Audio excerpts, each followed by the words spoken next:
What happens when someone believes they can humiliate others without ever facing the consequences? When they think that wealth and status will always protect them? Today you will witness one of the most shocking twists, an unforgettable lesson for those who let arrogance blind them to the reality of power. A powerful CEO, confident in his dominance, mocks a seemingly low-level employee in the most important meeting of the year. But what he doesn't know is that he just destroyed himself. This is a story about pride, power, and the moment that left an entire boardroom in stunned silence. Do you think money can shield someone from their own mistakes forever? Or will karma always catch up? Let us know your thoughts in the comments below. And don't forget to like, share, and subscribe for more intense stories like this one. A high-stakes meeting. The towering glass facade of Everett Enterprises, one of the most powerful financial firms in the country, shimmered in the evening light. Inside, at the topmost floor, a VIP boardroom stood in absolute luxury. A long, polished mahogany table stretched across the room, surrounded by leather executive chairs worth more than most people's annual salary. On the table sat neatly arranged documents, tablets, and cups of espresso, all untouched. Tonight was an important night. Everett Enterprises had called for an emergency board meeting to address a major shift in company ownership. And at the center of it all was CEO Richard Everett. Richard Everett, the untouchable CEO. Richard Everett wasn't just a CEO. He was the kind of man people feared but never loved. In his late 40s, tall, silver-haired, dressed in a perfectly tailored Italian suit, he exuded the effortless confidence of a man who had never been told no. For over 2 decades, he had ruled Everett Enterprises with an iron grip. He didn't believe in kindness. He didn't believe in loyalty. He believed in control. To Richard, employees were numbers on a spreadsheet, and money was the only thing that mattered. He had never been challenged until tonight. The unnoticed presence in the room. Among the company executives sat one person who seemed out of place, a young woman seated quietly at the end of the table away from the main discussion. Ava Carter, in her early 30s, curly black hair pulled back neatly, dressed in a simple but sharp black suit. To everyone in that room, she was just another employee, maybe a junior analyst, an assistant, or someone from the legal department. Not a single person paid attention to her. And yet she sat there, perfectly calm, watching the scene unfold as if she were waiting for something. The meeting begins, and the first insult. Richard Everett stretched his arms, rising from his chair with deliberate slowness. His gaze swept across the room, commanding silence. Ladies and gentlemen, we're here tonight because our company is facing a critical moment. He paused for effect, knowing full well that everyone was hanging on to his words. As you all know, Everett Enterprises is a force in this industry. But to stay on top, we need to be prepared for outside threats. There are people who want to take what's ours. His tone was filled with authority and arrogance. Then suddenly his eyes landed on Ava. He frowned slightly. A brief moment of confusion. Then a smirk. But it seems we have uninvited guests in this room tonight? A few executives chuckled under their breath, shaking their heads. Ava said nothing. Richard let out a soft laugh, tilting his head slightly as he addressed her. Who are you, a secretary, a junior accountant? His voice dripped with mockery. Whose assistant let you in here? The laughter in the room grew. Ava remained silent. She simply watched him, and that annoyed him. Richard wanted to see her flustered, humiliated, panicked. Instead, she sat there, composed, unfazed. That only made him push further. Do you even understand what's happening here? This is where the real decisions are made. Decisions that affect billions, not a place for people like you. The insult hung in the air. More executives laughed. Ava finally moved. She looked up at Richard, locking eyes with him. And then in a voice calm and clear, she said, I have every right to be here. Richard's confidence turns to irritation. The room stilled. The laughter faded. Richard's smirk twitched slightly, his eyes narrowing. Right? He leaned forward slightly, placing both hands on the table. And what right would that be exactly? Do you know who I am? I could have you fired before you even leave this room. The tension in the boardroom spiked. A few of the board members shifted uncomfortably. Even they could tell that this was going too far. But no one spoke up. No one ever challenged Richard Everett. And then Ava simply smiled. Not a nervous smile. Not a forced smile. A slow, deliberate smile that made Richard's chest tighten with something unfamiliar. Was it unease? Then she did something unexpected. She slowly lifted her hand and tapped her fingers against the table. Tap, tap, tap. The small sound seemed to echo through the silent room. Then she spoke. That's interesting. Because as of today, she leaned forward slightly, matching his gaze. You don't have the power to fight me. The words hung in the air like a gunshot. The room froze. Richard blinked, his smirk fading. For the first time that night, he looked uncertain. He opened his mouth to respond. But before he could say a word, the doors of the boardroom suddenly swung open. 2 security guards stepped inside, and everything changed. The moment everything changes, the boardroom doors swung open. Two uniformed security guards stepped inside. They scanned the room, their eyes landing on Ava. Richard Everett smirked, mistaking this as his victory. Finally, he straightened his suit, glancing around the boardroom with confidence, as if to remind everyone who was really in charge. "Gentlemen, remove this woman from the room. She has no business being here." The security guards did not move. Instead, they exchanged a brief glance, their faces unreadable. Richard's smirk faltered for a fraction of a second. "Did you not hear me?" he snapped. "Get her out!" Silence. Then one of the guards reached into his pocket, pulled out his phone, and checked something on the screen. His posture changed immediately. A second later, he lowered his hand, straightened his back, and turned toward Ava. "Ms. Carter," his voice was suddenly formal, respectful. "We've been informed of the situation. We will remain here in case you require anything." Richard's stomach dropped. His confidence shattered instantly. "What?" His voice caught in his throat. "What did you just say?" The entire boardroom was now completely silent. Everyone was watching. The power dynamic had shifted, but Richard wasn't ready to accept. Not yet. Richard tries to take back control. "Do you have any idea who you work for?" Richard barked, his voice sharp and demanding.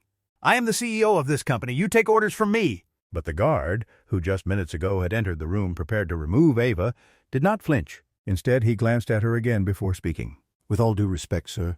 "Not anymore." The words hit Richard like a punch to the stomach. One of the board members exhaled sharply. Another leaned forward, clearly intrigued. And Richard, who had ruled over this company for decades without fear, suddenly felt something unfamiliar. Doubt. He turned sharply toward Ava, his fists clenched at his sides. "What the hell is going on?" Ava Carter, who had been silent for most of this meeting, finally leaned forward. She clasped her hands together on the table, her movements slow, controlled. And then, with an expression of pure amusement, she said, "Why don't you check your email?" The boardroom reacts. A murmur spread across the table. Several executives, curious now, began checking their own emails. Within seconds, their eyes opened. One of them, a man in his 60s who had worked with Richard for over 20 years, let out a stunned breath. "No way." Another board member, a woman in her 50s, looked between Richard and Ava, her face shifting from confusion to understanding. Richard, still standing, pulled out his phone with shaky hands. His heart hammered against his ribs as he opened his inbox. And there it was, a new email from the Board of Investors. Subject, urgent, change in majority shareholder status. Richard clicked on it so hard that his fingers slipped against the screen. His vision blurred as he read the words that destroyed him. Ava Carter's name sat at the top of the document. Next to it, a single line that made his entire body go cold. Majority shareholder, 51% controlling stake. The room tilted. Richard staggered backward, gripping the edge of the table as if he'd just been shot. No, this isn't possible. This has to be a mistake." He looked up, his face pale, his breathing uneven. Ava Carter was still watching. Still calm, still in control. And then, as if she could hear the panic screaming inside his head, she smiled. The moment of realization. "You see, Richard," Ava said smoothly, "I didn't just get lucky with money." She gestured toward the executives, still staring at their screens, all of them slowly absorbing what had just happened. "I've been acquiring shares for the past 3 years. Richard's chest tightened. "I've been watching you, watching the way you run this company, the way you treat people like disposable assets, the way you assume your power is permanent." She tilted her head slightly, studying him. "Tell me, Richard, did you ever wonder why some of your biggest investors stopped supporting you?" Richard's mind raced. He had noticed it. In the past year alone, several long-term investors had pulled their funding, saying they were looking for new leadership. But he had brushed it off, convinced that they'd come crawling back once they realized there was no one better than him. Now he understood. It hadn't been a coincidence. It had been her. Ava Carter had orchestrated his downfall from the very beginning, and he never saw it coming. Richard makes his final move. "This is a trick." His voice was sharp, but underneath it was something else. Desperation. "You think just because you own shares you can run this company? That's not how this works. The board will never stand behind you." But then, one of the board members stood up. An older man, respected, someone Richard had once considered an ally. "Actually, Richard," he said slowly, "we've already had that discussion. And as of this morning, we fully support Ms. Carter's leadership." Richard's stomach dropped. Another board member, one who had always been neutral, spoke next. "We've been questioning your leadership for a while now, but this solidifies everything." Richard turned to each of them, his breath shallow, his face filled with disbelief. "You're siding with her?" A woman near the end of the table sighed, shaking her head. "We're siding with the future of this company." And just like that, he was alone. Ava delivers the final blow. Ava tapped a few keys on her laptop. Behind her, the massive boardroom screen flickered to life. A set of official legal documents appeared. She turned toward Richard one last time. "I assume you're familiar with the process of voting out a CEO?" His hands clenched into fists. He knew what was coming. "But Ava," she took her time. She turned toward the board. Let's make it official. One by one, hands began to raise. 1, 2, 5, 10, 15. A supermajority. And with that, Richard Everett was done. The former CEO staggered back into his chair, his body shaking with disbelief. He had lost. And the worst part? It wasn't over yet. The boardroom falls silent. Richard Everett sat frozen in his chair. The vote had been cast. The board members, people he once controlled with a snap of his fingers, had just voted him out of his own company. The decision was final. Ava Carter was now in charge. His mind raced, desperate to find a way out. No, this couldn't be happening. Not to him. He was Richard Everett, the architect of Everett Enterprises, the man who built this empire from the ground up. And now it was slipping through his fingers. But if Richard Everett was one thing, he was a fighter. And he was not done yet. Richard tries to fight back. He shot up from his chair so fast it nearly tipped over. You think this is over? His voice was sharp, venomous. You think some paperwork and a majority vote means you can just replace me? Ava Carter simply watched him, her face unreadable. Richard turned toward the board, pointing an accusatory finger at them. Do you really believe she can run this company? This girl? He spat the word like an insult. She has no experience as a CEO, no vision, no leadership. If you side with her, you're all making the biggest mistake of your careers. The board members exchanged glances, but no one spoke up. A few of them even looked amused. Richard felt his pulse spike. No one was taking him seriously, like he was a cornered animal lashing out before the end. He turned back to Ava, his hands shaking with fury. Do you have any idea what you've just done? Do you know who you're dealing with? Ava leaned back in her chair, completely calm, unaffected. Oh, I know exactly who I'm dealing with. She tapped a few keys on her laptop. The boardroom screen behind her flickered again, this time displaying a series of legal documents, internal financial reports, and something far worse. Arsard. Emails. Dozens of them. All from Richard Everett's personal company account. And every single one was a smoking gun. The evidence that destroys him. One of the board members, a man in his 50s, let out a low whistle. Well, Richard, looks like you've been busy. The words were almost mocking. Richard felt sick. His own words displayed on the screen for everyone to see. Transfer the funds discreetly. No one checks those accounts anyway. Shift the numbers on the quarterly report. Make it look better for investors. Fire anyone who questions it. We control the system. The room erupted in whispers. Richard's breath came short and shallow. He tried to swallow, but his throat was dry as sandpaper. One of the board members turned to him, her expression ice cold. So, this is what you've been doing behind the scenes. Richard opened his mouth, scrambling for an excuse. These emails, they're taken out of context. Ava didn't even blink. Would you like to see the bank statements next? Richard's stomach twisted violently. Or perhaps, Ava continued, her voice smooth, almost teasing, we should discuss the offshore accounts you thought were well hidden? Richard's knees nearly buckled. No one was supposed to know about those. Ava turned toward the board. Ladies and gentlemen, what we have here is more than just corporate misconduct. She clicked to the next slide. The numbers on the screen made Richard feel like he was going to be sick. This is criminal fraud. The board finally seized the truth. The weight of those words settled over the room like a thundercloud. One of the board members, an older woman with sharp eyes, turned toward Richard. How much money did you steal from this company, Richard? Her voice wasn't even angry, just disappointed. Richard's chest tightened. This was getting out of control. I didn't steal anything, he stammered. I was just what? Ava cut him off. Just moving money around? Just lying to investors? Just exploiting loopholes to enrich yourself? She leaned forward, her voice turning cold. Tell me, Richard, how many times have you told your employees that business is just business? Richard's mouth snapped shut because he had said that. Many times. To justify layoffs, to explain pay cuts, to excuse ruthless corporate decisions. And now it was being thrown back at him. A man who had spent his life preaching that power was absolute, was now realizing he had none. Richard's last, desperate move. Richard was drowning. His company, his title, his reputation, everything was collapsing around him. But even then, he wasn't ready to let go. He lunged toward Ava, rage burning in his eyes. You think you've won? You think this company will survive without me? Security moved instantly. Before Richard could get any closer, both guards grabbed him, twisting his arms behind his back.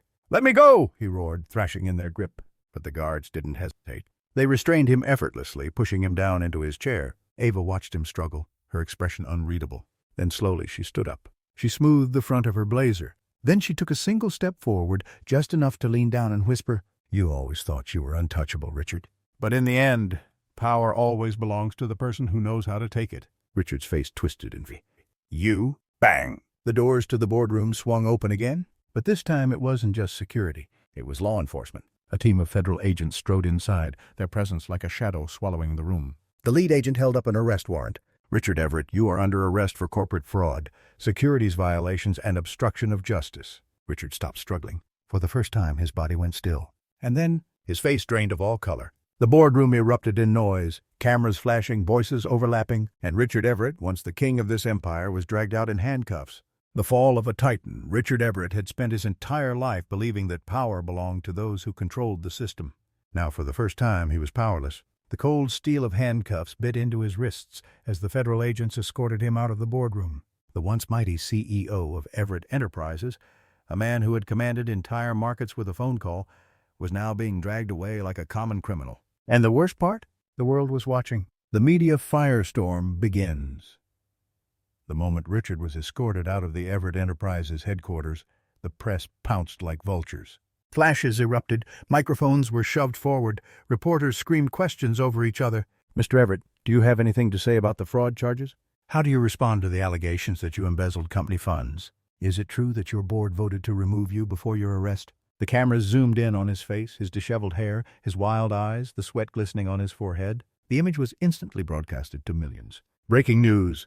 Richard Everett arrested in shocking boardroom coup. Former CEO taken away in handcuffs. Fall from grace of a corporate giant. Insider reports the woman who took him down. Social media erupted with clips of the arrest. Richard Everett arrested trended in one worldwide. Ava Carter victory trended shortly after. Justice served flooded comment sections. People who had once feared Richard Everett were now mocking him. Damn, this is better than a Netflix series. He really thought he was untouchable, huh? Can we talk about Ava Carter? She played the long game and won. Richard felt sick. For years he had controlled every narrative about himself. Now the narrative was completely out of his hands, and there was nothing he could do to stop it. Everett Enterprises officially erases Richard. Meanwhile, inside the boardroom, the final phase of Richard Everett's downfall was already underway. Ava Carter stood at the head of the table, her posture relaxed, but her gaze sharp. The board members, who had once followed Richard without question, now looked to her. One of them, a woman in her 50s, spoke first. Ms. Carter, with Everett Enterprises moving forward under new leadership, we need to address the public perception of this transition. Ava nodded once. Then let's make this clear to everyone. She turned toward the company's legal counsel. Effective immediately, I want Richard Everett's name removed from all company records. He is no longer associated with Everett Enterprises in any way. A younger executive, clearly still shaken by everything, hesitated. Do you mean even his past achievements, his legacy? Ava's expression didn't waver. What legacy? She asked, her voice even. All he left behind was a mess that we now have to clean up. Her tone was final. No one argued. Richard faces his ultimate nightmare, irrelevance. By the time Richard Everett was processed at the local federal detention center, his name had already begun vanishing from corporate America. Everett Enterprises removes Richard Everett's name from all official documents. Investors back Ava Carter as new CEO. Stock prices rise. The Everett era is over. His mansion seized. His private bank accounts frozen. His connections gone. The same men who once shook his hand in admiration were now pretending they had never met him. It was as if he had never existed. And for someone who had built his life on power, wealth, and influence, That was a fate worse than prison. Richard tries to call for help, but no one answers. Sitting inside a cold, windowless holding cell, Richard reached for the only thing he had left, his legal team. With his one allotted phone call, he dialed the number of his most trusted attorney. The line rang. Once, twice, 3 times. Then a voicemail beeped. You've reached the office of Malcolm & Associates. If this is regarding Richard Everett, we regret to inform you that we are no longer representing him. Have a nice day. Click. Silence. Richard stared at the wall, unblinking. No lawyers, no allies, no escape. Ava Carter's final statement. While Richard sat rotting in a cell, Ava Carter stood before a press conference, looking composed, powerful, and completely in control. The room was packed with reporters, cameras flashing, microphones extended toward her. A journalist raised a hand. Ms. Carter, now that Richard Everett has been removed and arrested, what is your main priority as CEO? Ava smiled slightly. My priority is simple. To rebuild this company into something better, stronger, ethical. Another journalist quickly fought. Do you have any words for Richard Everett? Anything you'd like to say to him? Ava paused. She met the journalist's gaze, then looked directly into the cameras. No, he doesn't deserve my words. And with that she turned, walking off stage as the room erupted in more questions. She didn't look back, because she didn't need to. Richard Everett was already forgotten. Richard Everett becomes a national disgrace. The very next morning, the scandal exploded across every media platform. Every major news channel, business publication, and social media feed was flooded with one story. Disgraced CEO Richard Everett faces criminal charges after boardroom coup. Powerful business tycoon falls, the man who thought he was untouchable. Ava Carter, the woman who brought down an empire. The most replayed clip? Richard Everett, red-faced and furious, being dragged out of the boardroom in handcuffs. Millions of people watched, shared, and laughed. Richard Everett, arrested, stayed trending at 101 worldwide for days. Memes flooded the internet, mocking his arrogance and downfall. Investors, former employees, and the general public celebrated his destruction. His worst nightmare had come true. He wasn't just hated. He was ridiculed, and it was only getting worse. Richard loses everything, locked away in a high-security detention center.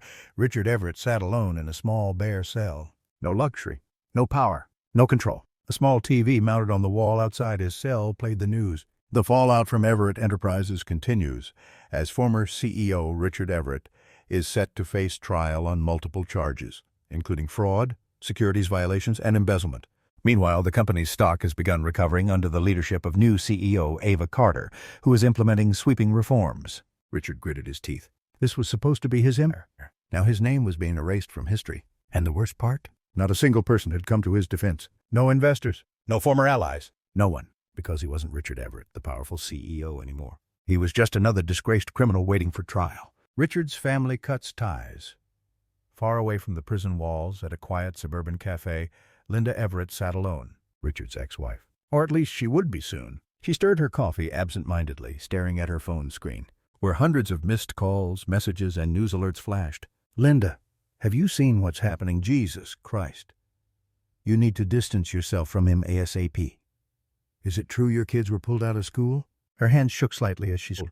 For years she had believed her husband was untouchable. But now, the entire world had turned against him. She lifted her phone and opened a new message. It was from her lawyer. Linda, we need to discuss finalizing the divorce papers. Call me back. Linda took a deep breath. Then she put her phone down and let go of the life she had once known. Ava Carter becomes a symbol of justice. While Richard's world crumbled, Ava Carter's world transformed overnight.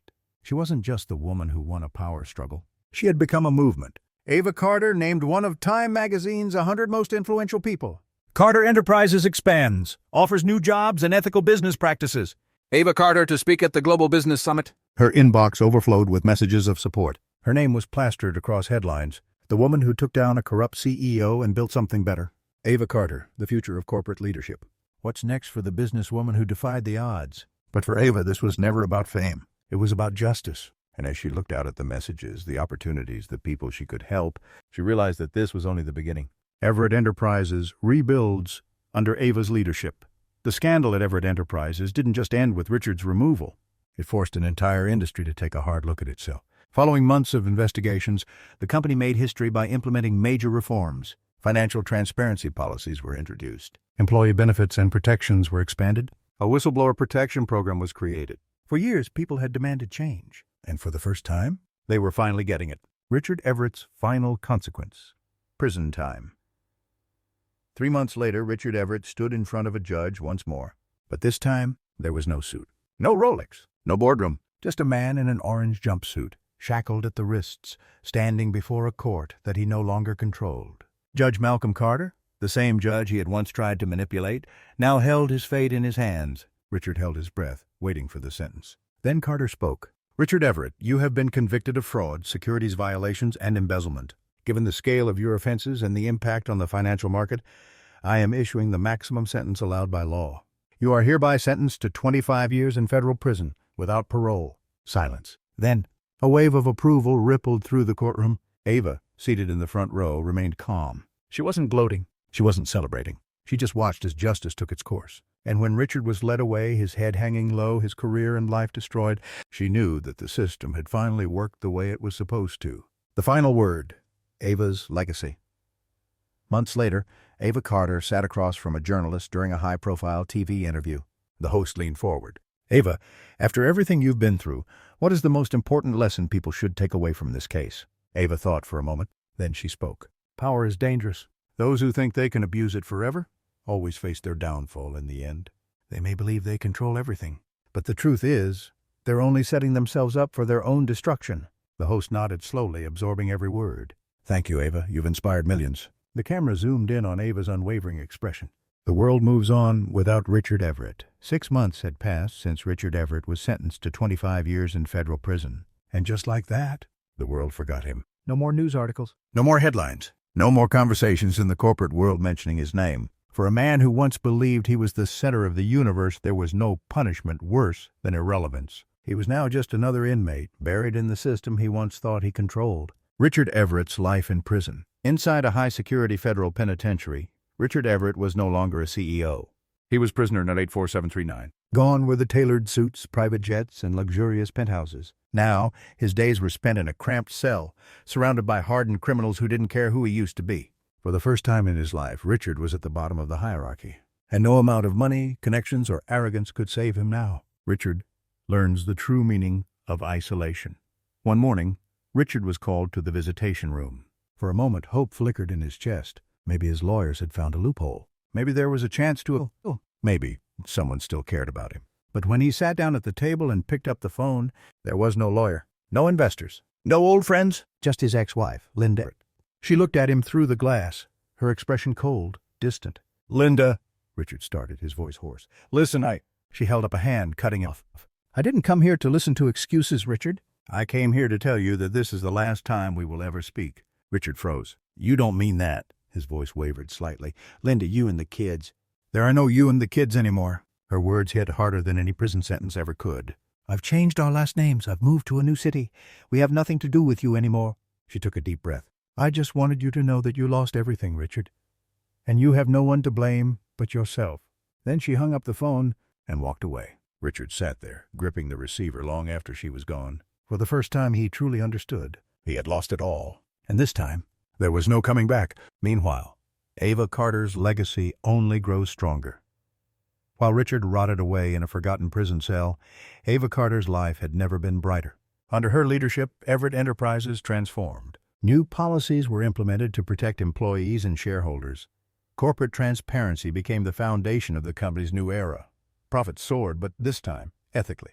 For years, Richard had ruled through fear and control. Ava led with strategy and integrity. And because of that, she earned something Richard never could: respect. Ava Carter's final word on Richard Everett. A year after Richard's downfall, Ava sat for a high-profile interview, now recognized as one of the most influential business leaders of her time. The host leaned forward, eyes locked onto hers. "Ava, it's been a year since Richard Everett's removal and arrest. If he were watching this right now, what would you say to him?" Ava considered the question. She thought about the man who had once tried to humiliate her, the man who had believed he was invincible, the man who had destroyed himself with his own arrogance. Then she smiled slightly. "Nothing. He's not worth my words." The interviewer paused, then nodded in understanding. Because at the end of the day, Richard Everett was a relic of the past. And Ava Carter? She was the future. Fade to black. The final message. Power is temporary. Character is permanent. Arrogance will always lead to downfall. Those who think they are untouchable are the first to fall.